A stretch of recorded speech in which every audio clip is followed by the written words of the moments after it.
Bismillahirrahmanirrahim.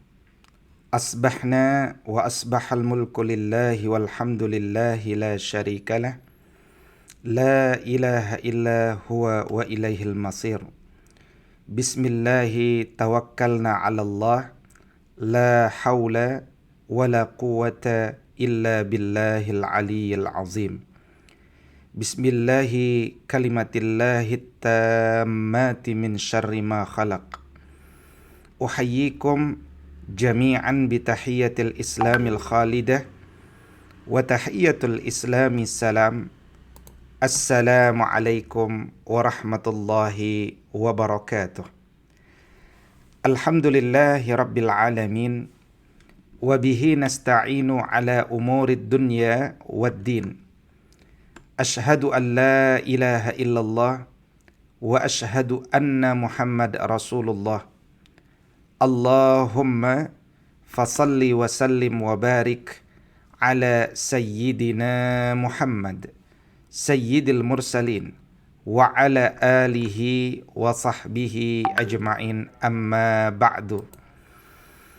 Alhamdulillah yang saya muliakan dan saya cintai, pembina Yayasan Mar'atus Salihah Insinyur Muhammad Nur Khalis, begitupun Ketua Yayasan Bunda Dede Mardiah, Ketua Panitia Ustazah Aliyah Febrianti, para kepala sekolah dan guru TK SDIT Salwa Islamic School dan Raudhatul Atfal Al-Mardiyah, peserta pengajian orang tua murid TK SDIT Salwa Islamic School, Jamaah Ta'lim Subuh Al-Mardiyah, pengurus dan guru IGRA Kebon Jeruk dan Kembangan, begitupun yang kami muliakan dan senantiasa kami doakan dalam keberkahan pimpinan dan pengurus Majelis Ta'lim An-Nisa Masjid Nurul Mustafa, Al-Hidayah Kedoya Selatan, Al-Huda Kedoya Selatan, Saimatul Ismah, At-Ta'awun Ismah, At-Ta'awun Srengseng, Al-Huda Srengseng, Nurul Iman Adikarya, dan yang kami hormati Ketua RT Kedoya Selatan dan Polsek Kedoya Utara, dan pengusaha pengrajin pabrik tahu yang pada hari ini Rabu 29 Rajab 1443 Hijriyah, bersama keberkahan bulan Rajab dan menyambut datangnya bulan Sya'ban hingga kelak masuknya bulan Ramadan. Mudah-mudahan Allah berkahi kita. Allahumma barik lana fi Rajaban wa Sya'ban wa ballighna Ramadan. Pagi ini kita akan berjalan menuju Cirebon untuk melakukan 3 agenda besar. Yang paling besar tentunya adalah agenda ziarah. Yang pertama, kita akan berziarah ke makam Sunan Gunung Jati atau Syarif Hidayatullah, sosok ulama muassis dakwah di Nusantara ini. Beliaulah yang lahir di Mesir tahun 1448. Wafatnya beliau 19 September 1568 di Keraton Kasepuhan Cirebon. Kita juga akan bersilaturahim kepada sesepuh dan kiai buntet pesantren yang didirikan abad 18 Masehi, lebih tepatnya tahun 1750 Masehi, oleh Mufti Keraton Cirebon Kiai Haji Muqayyim bin Abdul Hadi. Dan tentunya kita akan berkunjung dan berziarah ke makam almarhumah Hajjah Hunainah, pendiri yayasan. Dan kita akan melakukan kunjungan pondok, buntet pesantren, dan nantinya akan ditutup dengan rekreasi ke Batik Trusmi dan pabrik kerupuk. Bapak Ibu, guru-guru kami tercinta, menarik terkait pondok pesantren buntet di Cirebon, Jawa Barat ini merupakan salah satu pesantren tertua di Indonesia. Karena kompleks ini nanti didirikan dahulu itu oleh Kiai Haji Muqayyim pada abad ke-17. Dan di antara sifat positif Kiai Haji Muqayyim adalah beliau itu tidak pernah mau kooperatif dengan Belanda penjajah yang waktu itu terlalu banyak mencampuri urusan internal keraton. Akhirnya Kiai Muqayyim dulu memilih tinggal di luar keraton dan akhirnya mendirikan pondok. Dalam perantauan itulah beliau memulai kehidupan sebagai kiai dengan mendirikan masjid dan gubuk kecil dan mulai mengajarkan agama. Tempat yang pertama kali diyakini dijadikan sebagai pondok pesantren awal beliau itu, waktu itu letaknya di Desa Bulak, sekitar setengah kilometer dari perkampungan pesantren yang sekarang akan dikunjungi. Dan sebagai buktinya di Desa Bulak itu ada peninggalan Mbah Muqayyim berupa situs makan santri yang sampai sekarang masih utuh, insya Allah.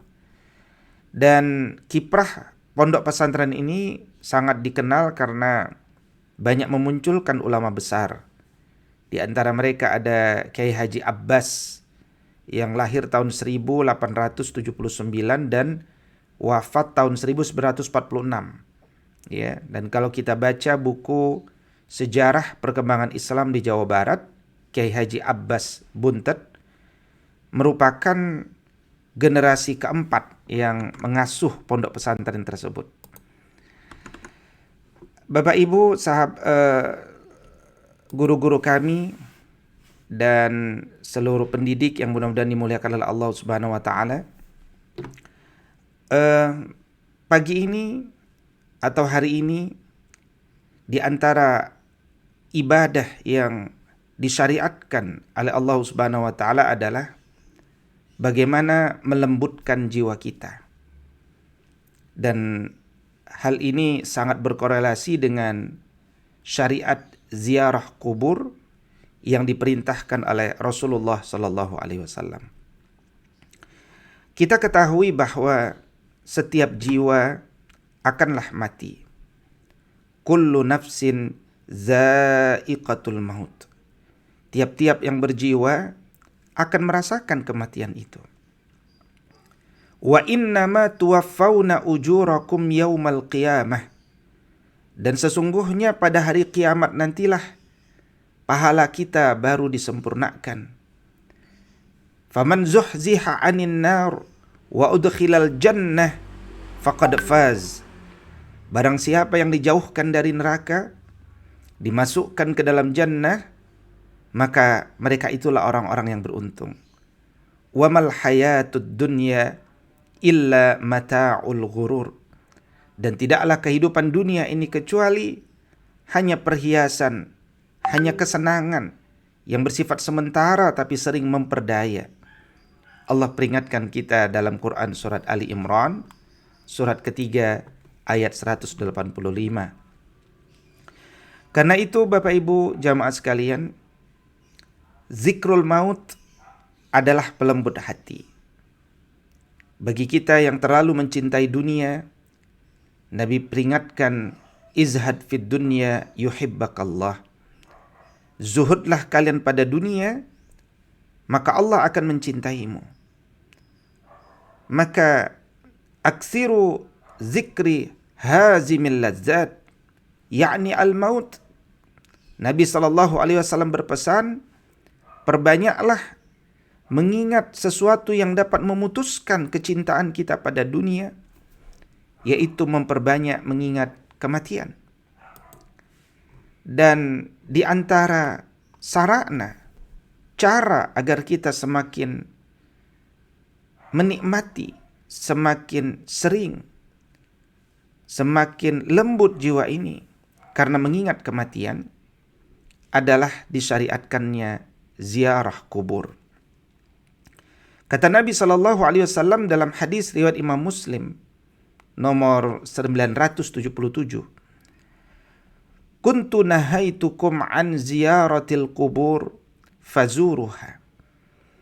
Dahulu aku melarang kalian berziarah kubur, tapi sekarang berziarahlah. Berziarahlah kalian semuanya. Maka kata Imam Ahmad bin Hanbal terkait tentang ziarah kubur ini, mana yang lebih utama, apakah ziarah kubur atau meninggalkan ziarah kubur? Kata Imam Ahmad, yang utama adalah terbiasa ziarah kubur, apalagi yang hati mereka keras. Al-Imam An-Nawawi Asy-Syafi'i secara konsisten selalu mengatakan sunnahnya ziarah kubur, dan begitu kuatnya ijma' dari kalangan ashabus Syafi'i tentang sunnahnya ziarah kubur. Ya, bahkan seorang ulama besar dari Damaskus, Suriah, Dr. Said Ramadan Al-Buti, juga menguatkan agar umat ini tidak menyepelekan masalah ziarah kubur ini.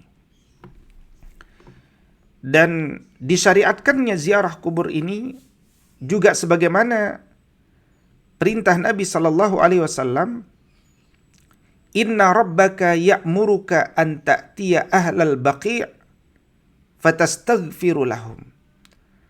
Sesungguhnya Rabbmu memerintahkanmu agar mendatangi ahlul baqi', ya, agar engkau memintakan ampunan buat mereka.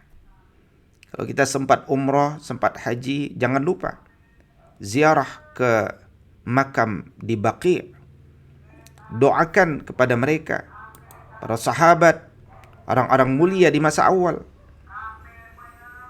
Karena itulah kemudian apa hikmah disyariatkannya ziarah kubur tersebut? Kata Nabi sallallahu alaihi wasallam, hikmah disyariatkannya itu sebagaimana pesan beliau dalam hadis riwayat Al-Hakim, "Kuntu nahaitukum an ziyaratil qubur ala fazuruha fa innahu yuriqul qalb wa tudmi'ul ain wa tuzakkirul akhirah wa la taqulu hujran." Dahulu aku memang pernah melarang kalian untuk ziarah kubur, maka ingatlah, sekarang kalian berziarahlah. Kunjungilah kuburan. Karena sesungguhnya pada ziarah itu dapat melembutkan hati kita, membuat air mata kita menetes, dan membuat jiwa ini mengingat akan negeri akhirat. Maka dalam perjalanan ini, dan jika kalian telah tiba di kuburan, janganlah kalian mengucapkan hujran, yaitu kalimat-kalimat yang batil, sebagaimana disebutkan di dalam Al-Majmu'. Karena itu target kita dalam ziarah kubur ini adalah hati yang semakin lembut, mata yang semakin mudah meneteskan air matanya, dan jiwa yang selalu terkait dan terkorelasi dengan akhirat. Sebagaimana pesan Allah, "Wabtaghi fima atakallahu ad-daral akhirah wa la tansa nasibaka minad dunya." Kejarlah dengan sungguh-sungguh akhiratmu, karena wal akhiratu khairul laka minal ula. Akhirat itu lebih baik daripada dunia ini. Maka di dalam hadis yang tadi saya sebutkan, Rasul sallallahu alaihi wasallam sendiri yang telah menjelaskan hikmah di balik ziarah kubur itu. Ketika seseorang melihat kubur tepat di depan matanya, apalagi di tengah suasana yang sepi, dia akan mudah merenung, menyadari bahwa suatu saat dia akan bernasib sama dengan penghuni kubur yang ada di hadapannya itu. Terbujur kaku, tidak berdaya. Dia menyadari bahwa dia tidaklah hidup selama-lamanya di dunia ini. Dia menyadari ada batas waktu untuk mempersiapkan bekal menuju perjalanan yang sangat panjang, yang tidak ada akhirnya. Dan bekal itu hanya sampai pada saat ajalnya tiba. Fatazawwadu fa inna khairaz zadi taqwa. Berbekallah kalian dan sebaik-baik bekal adalah ketakwaan. Maka orang tersebut yang terbiasa mempersiapkan jiwanya akan mengetahui hakikat kehidupan dunia ini dengan sesungguhnya. Dan dia akan selalu ingat akhirat, bagaimana nanti nasibnya di akhirat. Jannahkah? Nerakahkah? Nas'alullah as-salamata wal afiyah. Al-Imam As-San'ani rahimahullah ta'ala pernah berkata, seluruh hadis yang menunjukkan disyariatkannya ziarah kubur dan menjelaskan hikmah di balik ziarah kubur, yakni untuk agar kita mampu mengambil pelajaran. Ya, misalkan dalam hadis Abdullah ibn Mas'ud disebutkan di antara hikmahnya adalah karena di dalam ziarah ada pelajaran, ada peringatan terhadap akhirat, dan membuat zuhud terhadap dunia. Kalau tujuan ini tidak tercapai, maka ziarah ini bukanlah ziarah yang diinginkan secara syariat. Karena itu, hadirkanlah niat yang bersih, agar jiwa ini mendapatkan pelajaran yang besar, agar jiwa ini semakin zuhud kepada dunia. Apa makna zuhud kepada dunia? Ketika kita meyakini apa yang ada di sisi Allah jauh lebih besar dan jauh lebih baik daripada apa yang ada di sisi manusia. Dengan demikian mencari ridha Allah di atas segala-galanya, termasuk mencari ridha manusia. Bahkan syariat berziarah kubur ini bukan hanya untuk laki-laki. Para wanita pun disyariatkan untuk berziarah kubur. Sebagaimana suatu ketika Nabi sallallahu alaihi wasallam pernah melewati area kuburan dan menemukan seorang wanita yang sedang menangis di atas kuburan karena anaknya yang baru wafat. Nabi sallallahu alaihi wasallam kemudian mendekati ibu itu dan mengatakan, "Ittaqillaha wasbiri." Bertakwalah engkau kepada Allah, wahai bunda, dan bersabarlah. Ya. Mengapa? Karena as-sabru inda sadmatil ula. Sabar itu ada pada kesempatan yang pertama. Ya, suatu ketika Abdullah bin Abi Mulaikah radhiyallahu ta'ala anhu, seorang sahabat yang mulia, melihat bunda Sayyidah Aisyah pulang dari kuburan. Maka Abdullah pun bertanya kepada Sayyidah Aisyah, "Ya Ummul Mukminin, engkau dari mana?" Kata Sayyidah, "Aku dari kuburan saudaraku Abdurrahman bin Abi Bakar." Maka aku bertanya kepadanya, "Bukankah Rasulullah sallallahu alaihi wasallam telah melarang ziarah kubur?" Kata Sayyidah Aisyah, ibu kita semua, "Na'am, betul, Nabi pernah melarang ziarah kubur. Tapi kemudian Nabi pula yang memerintahkan untuk berziarah kubur." Karena itu Bapak Ibu sahabat semuanya, kuburan adalah tempat yang hendaknya kita hormati. Karena dari tempat itu akan memberikan pengaruh-pengaruh positif pada diri kita. Di antara adab ketika kita berziarah kubur adalah membuka sandal ketika kita akan masuk kepada area pekuburan tersebut. Suatu ketika Nabi SAW melihat ada seseorang yang tidak melepas sandalnya ketika masuk ke ziarah kubur, ke area kubur. Maka Nabi SAW mengingatkan beliau, "Ya sahibas sibtaitain, ya sahibas sibtiyatain, waihaka alqi sibtiyataik." Wahai pemakai sandal, celaka engkau, lepaskan sandalmu. Fanazara ar-rajulu falamma arafa Rasulullah sallallahu alaihi wasallam khala'ahuma farama bihima. Maka ketika laki-laki yang dipanggil Nabi tadi melihat siapa yang memanggilnya dan mengingatkannya, akhirnya dia mengenali bahwa ternyata itu Rasul sallallahu alaihi wasallam. Dia pun segera melepas kedua sandalnya dan melemparnya. Berikutnya di antara adab kita dalam ziarah kubur, jangan lupa berdoa sebelum masuk ke kuburan. Annan Nabi kana yakhruju ilal baqi. Nabi pernah keluar dari baqi. Kemudian Nabi pun mendoakan mereka. Maka Sayyidah Aisyah menanyakan hal tersebut kepada beliau. Kenapa beliau mendoakan mereka? Nabi mengatakan, Inni umirtu an ada'u lahum. Karena sungguhnya aku diperintahkan untuk mendoakan mereka. Ya, makanya dalam suatu riwayat, kana Rasulullah sallallahu alaihi wasallam kullama kana lailatuha min Rasulillah sallallahu alaihi wasallam. Ya. Suatu ketika Rasul setiap kali giliran menginap di rumah Sayyidah Aisyah, beliau keluar rumah pada setiap akhir malam. Yakhruju min akhiril laili ilal baqi. Dia keluar menuju makam Baqi.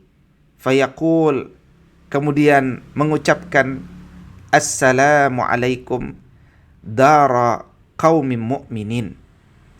Salam sejahtera, salam kedamaian atas kalian, wahai penghuni kubur dari kalangan orang-orang beriman. Wa atakum ma tu'aduna ghadan mu'ajjaluna wa inna insya'allahu bikum lahiqun. Allahumma gfir li ahli baqi'il gharqad. Segera datang apa yang akan dijanjikan pada kalian besok. Sungguh kami insyaallah akan menyusul kalian. Ya Allah, ampunilah penghuni kubur Baqi Gharqad. Itulah yang Nabi bacakan doa kepada para penghuni kubur Baqi Gharqad. Assalamu alaikum dara qaumin mu'minin wa atakum ma tu'aduna ghadan mu'ajjalun wa inna insya'allahu bikum lahiqun. Allahumma gfir li ahli baqi'il gharqad. Karena itulah ditanya kepada Rasul sallallahu alaihi wasallam, kaifa aqulu lahum ya Rasulullah, dalam riwayat yang lain, ya Rasulullah, apa yang harus aku ucapkan kepada para penghuni kubur? Maka Nabi sallallahu alaihi wasallam mengatakan, assalamu ala ahlad diyar minal mu'minina wal muslimin. Katakanlah, assalamu alaikum wahai penghuni kubur dari kalangan kaum mukminin dan muslimin. Semoga Allah merahmati orang-orang yang mendahului kami. Wa yarhamullahul mustaqdimina minna wal mustakhirin, dan orang-orang yang datang kemudian. Wa inna insya'allahu bikum lahiqun, dan insyaallah kami akan menyusul kalian. Atau dalam riwayat yang lain Nabi sallallahu alaihi wasallam mendoakan, assalamu alaikum ahlad diyar minal mu'minina wal muslimin wa inna insya'allahu lahiqun nas'alullahu lana walakumul afiyah. Ditutup dengan kalimat, kami memohon kepadamu ya Allah keselamatan bagi kami dan bagi kalian. Membaca doa sebelum masuk ke kuburan dan ketika kita keluar daripada kuburan. Adab berikutnya ketika kita berada di atas kuburan dalam rangka menghormatinya adalah hendaknya kita tidak duduk di atas kuburan. Kata Nabi, la an yajlisa ahadukum ala jamratin fatuhriqa thiyabah fatakhlusa ila jildih khairul lahu min an yajlisa ala qabrin. Sungguh jika salah seorang dari kalian duduk di atas bara api sehingga membakar bajunya dan menembus kulitnya, itu lebih baik daripada duduk di atas kuburan. Karena itu Bapak Ibu jamaah sekalian, alhamdulillah pagi ini kita akan melakukan ziarah kubur insyaallah. Menziarahi orang-orang saleh, menziarahi para pendahulu bangsa, para muassis dakwah di bumi Nusantara ini. Kalau kita lihat Al-Ghazali dalam Ihya Ulumuddin juz yang keempat menjelaskan ziaratul kubur mustahabbah. Ziarah kubur itu disunnahkan secara umum. Ya, agar apa? agar kita bisa litazakkur wal i'tibar. Kita bisa mengingat kematian dan mengambil pelajaran. Wa ziyaratu quburis salihin mustahabbah. Dan menziarahi kuburan orang-orang saleh juga disunnahkan, disukai. Li ajli tabarruk ma'al i'tibar. Dengan tujuan untuk mendapatkan keberkahan serta mendapatkan pelajaran. Mudah-mudahan Bapak Ibu seluruhnya, perjalanan pagi ini adalah perjalanan yang diridhoi oleh Allah Subhanahu wa taala, perjalanan yang diberkahi Allah Subhanahu wa taala, perjalanan yang menyebabkan hadirnya pengampunan Allah Subhanahu wa taala kepada kita. Sepulang dari ziarah kubur ini, insyaallah hati kita menjadi semakin lembut, jiwa kita semakin termotivasi dan terikat dengan akhirat, dan kita sebagaimana orang-orang cerdas di masa lalu sehingga mereka digelari al-aqyas atau kayyis, karena mereka senantiasa merasa berhutang kepada Allah Subhanahu wa taala dan mereka selalu memilih amal-amal untuk hari sesudah kematian mereka. Mudah-mudahan Allah Subhanahu wa taala wafatkan kita semuanya dalam kondisi husnul khatimah, mendapatkan nikmat di alam barzakh dan dimasukkan ke jannahnya Allah, dan seluruh jamaah sekalian semuanya masuk ke jannahnya Allah pada tempat yang paling tinggi. Mudah-mudahan Allah dudukkan kita dekat dengan Rasulullah sallallahu alaihi wasallam.